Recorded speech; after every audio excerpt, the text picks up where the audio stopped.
Good morning friends, welcome. आप लोग कैसे हैं? आई होप आप लोग एकदम मस्त होंगे, स्वस्थ होंगे, भले चंगे होंगे। मैं भी एकदम मस्त हूँ, स्वस्थ हूँ, भले चंगी हूँ। ये देखिए, ये सब पूरी तैयारी हो गई है। सिर्फ हवन बनाना था। हवन बना के उसके बाद अब चलती हूँ बाहर पूजा करने। मैंने और यहाँ तक दिखा दिया था आप लोगों को। उसके बाद अब ये देखिए, यहाँ से अब पूरी तैयारी मेरी हो चुकी है। यहाँ घर के अंदर पूजा मैंने मंदिर में कर लिया है, घर के मंदिर में मैंने पूजा कर लिया है।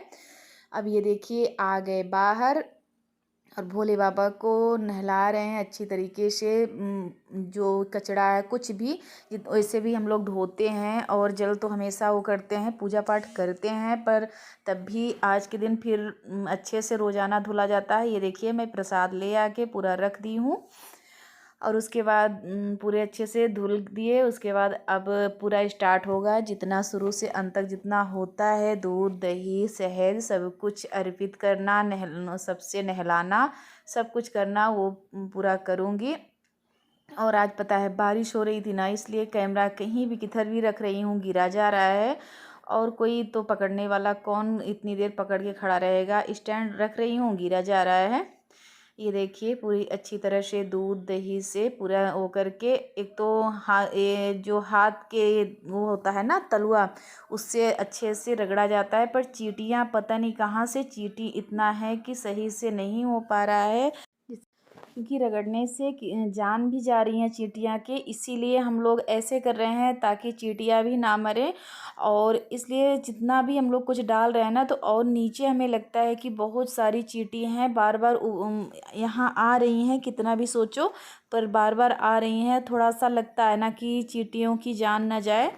तो यहाँ पूरी तरह से दूध दही और शहद सब कुछ अर्पित हो गया। अच्छे से भोले बाबा को नहलाने में थोड़ा सा आज डर लग रहा है, क्योंकि चींटी इतनी ज़्यादा हैं कि मैं हम लोगों की जल चढ़ाने से और ये अच्छे से नहलाने से भोले बाबा पूरी चींटियाँ मरी जा रही हैं। तो फिर ये होता है ना कि थोड़ा सा बच बच के कर रहे हैं, कि ताकि वो भी एक जीव जंतु हैं, उनका भी कुछ नुकसान ना हो। फिर इसीलिए थोड़ा सा बच बच के हम लोग ऐसे ही कर रहे हैं। तो यहाँ भोले बाबा किसी तरह से बचा के मेरी जुबान आज कितना लड़खड़ा रही है। तो फिर यहाँ जनेऊ किसी तरह से नहला धुला के जनेऊ पहना दिए भोले बाबा को। अब शिव फैमिली गौरी माता और गणेश भगवान को बैठाया जा रहा है। ये देखिए, गौरी माता और गणेश भगवान को बैठा दिए। ये हैं भांजे, और मेरी देवर देवरानी भी आए थे और हस्बैंड भी थे थोड़ी देर, पर वो उन लोगों का क्लिप नहीं है, क्योंकि ज़्यादा वीडियो में भांजे भी नहीं आना चाहते, पर थोड़ा बहुत आ ही जाते हैं। नहीं तो जल्दी वीडियो में ये लोग शर्माते हैं, नहीं आते हैं। और जैसे वैसे भी है ना, कपड़ा अगर कुछ भी पहने हैं तो बोलते हैं कि नहीं, तो फिर इसलिए शर्म में नहीं आते हैं। कोई मेरे बच्चे दोनों तो खुद ही नहीं, शर्म के मारे नहीं आते हैं ज़्यादा वीडियो में। तो यहाँ देखिए, शिव फैमिली को बैठा के उसके बाद भोले बाबा की पूजा हम स्टार्ट कर दिए। आगे गौरी माता को जो भी करती हूँ, तो आगे गौरी माता गणेश भगवान से स्टार्ट करती हूँ। ये देखिए, और आगे गौरी माता गणेश भगवान को पूरा किया, उसके बाद भोले बाबा को करूँगी। ऐसे ही किया जाता है कि भोले बाबा की अगर पूजा हो रही है तो उनकी पूरी फैमिली होनी चाहिए। चाहे जब भी पूजा आप लोग भी, चाहे वैसे तो सब लोग जानते हैं, आजकल सब जागरूक हो गए हैं कि अगर भोले बाबा की पूजा की जाए तो उनकी फैमिली को ज़रूर बैठाया जाए। तो अगर हमारे पास हैं तो, नहीं तो गौरी माता और सुपारी का गणेश भगवान बना के आप बैठा सकते हैं। तो ये देखिए, सबसे पहले मैं गौरी माता और गणेश भगवान को बैठा लिया। उसके बाद भोले बाबा की पूजा स्टार्ट कर दी। यहाँ मुझसे जो हो पाया है मैं उतना प्रसाद तैयार की हूँ। ये देखिए, फल और पूड़ी हलवा और पंजेड़ी, और जितना मुझसे हो पाया है मैं उतना की हूँ।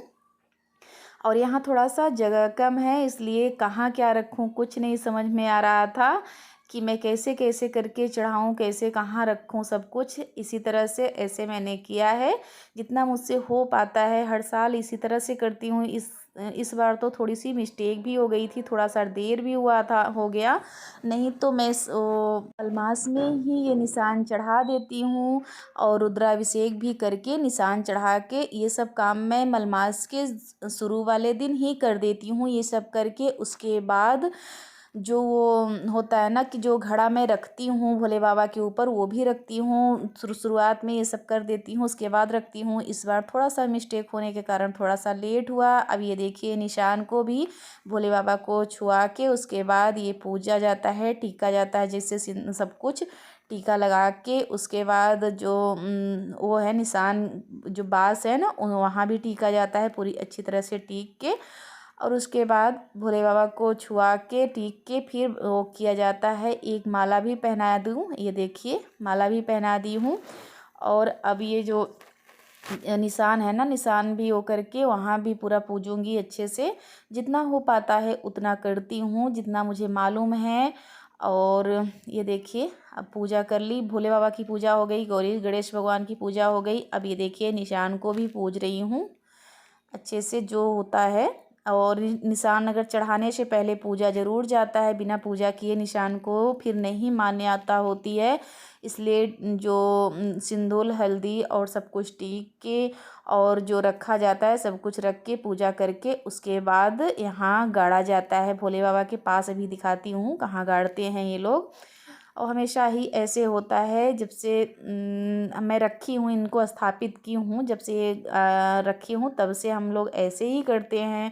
और करना भी चाहिए। मलमास में 3 साल पे मलमास आता है तो करना चाहिए। इस बार मुझसे बहुत बड़ी गलती हो गई, मुझे बहुत अफसोस हुआ, पर कर ही क्या सकते हैं। अगर जो समय चला जाता है बीत जाता है वो वापस तो आता नहीं। वही है ना कि मुझे बहुत अफसोस हुआ, पर मैं कुछ नहीं कर पाई। पर क्या करूँ, बस पछताती रह गई। बस यही होता है कि ध्यान से हर चीज़ करना चाहिए। मुझे भी हर चीज़ ध्यान रहता है, वो कहाँ मुझसे इतनी बड़ी मिस्टेक हो गई। और ये लोग भी खूब चिल्लाए कि वीडियो बनाने के चक्कर में भूल गई, पर पता नहीं, अब मुझे नहीं मालूम मैं कैसे भूल गई। पर भूल तो मुझसे बहुत बड़ी गलती हुई है, पर बट कोई नहीं, अब चढ़ा दे रही हूँ। अब ये देखिए पूरा सब कुछ वहाँ गड़ भी गया और सब कुछ पूजा पाठ हो गया। अब यहाँ करती हूँ रुद्राभिषेक। अब इसके लिए मैं अपने ही घर में, जैसे पंडित जी को नहीं बुलाती हूँ, अपने से ही करती हूँ। मंत्र जो है ना वो याद की रहती हूँ। मंत्र अपने जैसे ये है कि कुछ न कुछ बोलते रहना है, मंत्र याद की रहती हूँ। अगर मंत्र आपको नहीं याद है तो ओम नमः शिवाय, ओम नमः शिवाय अपने घर पे अपने से ही कर सकते हैं। अगर पंडित बुलवाएं तो भी, पंडित जी को बुलवाया जाए तो वो भी अच्छी बात है। अगर हम नहीं बुलवाते हैं तो या तो मंत्र आपको अगर नहीं है तो यूट्यूब से वो करके याद कर सकते हैं। अगर नहीं, वो भी नहीं हो सकता है तो सिर्फ ओम नमः शिवाय का जाप करके आप कर सकते हैं अपने घर में अपने से ही रुद्राभिषेक। तो हम ऐसे ही करते हैं। जो आता है तो ठीक है, नहीं जिसको आ रहा है सिर्फ ओम नमः शिवाय, ओम नमः शिवाय। और पूरे जब तक हो तब तक फिर बोलना नहीं चाहिए, ना मन ना तो चुप रहना चाहिए, सीधे बस ओम नमः शिवाय, ओम नमः शिवाय का वो करते रहना चाहिए। तो ऐसे ही मैंने किया, ये देखिए इसी तरह से मैं वो कर रही हूँ रुद्राभिषेक। अब वहाँ करके उसके बाद ये देखिए भांजे भी करने लगे और यहाँ मैं हवन करने लगी। और लकड़ी सूखी नहीं थी तो गाय के गोबर से ऊपरी बनाई थी, उसी पर हवन कर रही हूँ। क्योंकि बरसात के मौसम में मुझे याद भी नहीं आया कि मैं अंदर वो रख दूँ आम की लकड़ी। तो आम की लकड़ी मेरी सूखी नहीं थी, पूरा भीगी हुई थी, तो उस पर हवन हो नहीं सकता था। तो ये गाय का गोबर भी शुद्ध माना जाता है, गौ माता का गोबर शुद्ध माना जाता है, उस पर हमने कर दिया। ये देखिए पूजा हो गया। उसके बाद ये सिस्टर भी आ गई, मेरे भाई आ गए, मेरे चाचा जी आ गए, बहुत लोग फैमिली में, बहुत लोग मुझे देखने भी आ रहे हैं इस समय। तो इसलिए काफ़ी लोग आ गए थे। पूजा जैसे ख़त्म हुआ, ये देखिए 3 भाई तीनों आ गए थे। और मेरे चाचा जी लोग भी आए, उनका वीडियो में शर्म के मारे नहीं वो की। ये देखिए तीनों भाई आए हैं और चाचा जी, मेरे फूफा जी, सब लोग आ गए थे, पर शर्म बस मैंने नहीं क्लिप किया। ये देखिए मेरी बिटिया सो रही है।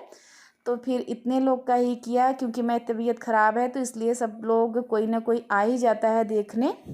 यहीं अपने ब्लॉग का करती हूँ इन। अगर पसंद आया हो तो लाइक करिए, सब्सक्राइब करिए, ज़्यादा से ज़्यादा शेयर करिए, कमेंट करके ज़रूर बताइएगा। Bye bye friends.